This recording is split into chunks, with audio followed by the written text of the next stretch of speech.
Telugu PMC ప్రేక్షకులకు స్వాగతం. Hi friends, మీరు గనక ఇప్పుడే మా ఛానల్కు వచ్చినట్లయితే మా ఛానల్ని సబ్స్క్రైబ్ చేసుకోండి. సబ్స్క్రైబ్ చేయడంతో పాటు పక్కనే ఉన్న బెల్ ఐకాన్ని క్లిక్ చేయండి.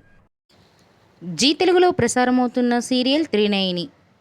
ఈ సీరియల్లో చందు, ఆషిక హీరో హీరోయిన్లుగా నటిస్తున్నారు. విశాల్, నయనిగా వీరి నటనతో బుల్లితెర అభిమానుల మనసు దోచుకున్నారు. తాజాగా ఆషిక తన లేటెస్ట్ ఫొటోస్ని అభిమానులతో పంచుకుంది.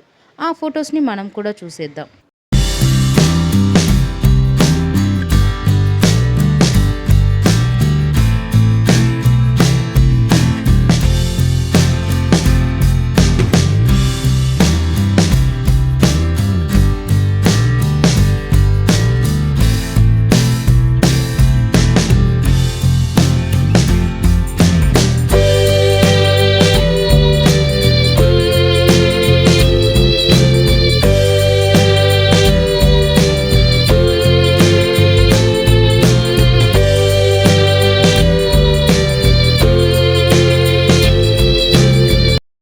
ఈ వీడియో మీకు నచ్చినట్లయితే లైక్ చేసి మరిన్ని టాలీవుడ్ లేటెస్ట్ అప్డేట్స్ మిస్ అవ్వకుండా చూడాలంటే తెలుగు పిఎంసి ఛానల్ను సబ్స్క్రైబ్ చేసుకొని పక్కనే ఉన్న బెల్ ఐకాన్ని క్లిక్ చేయండి.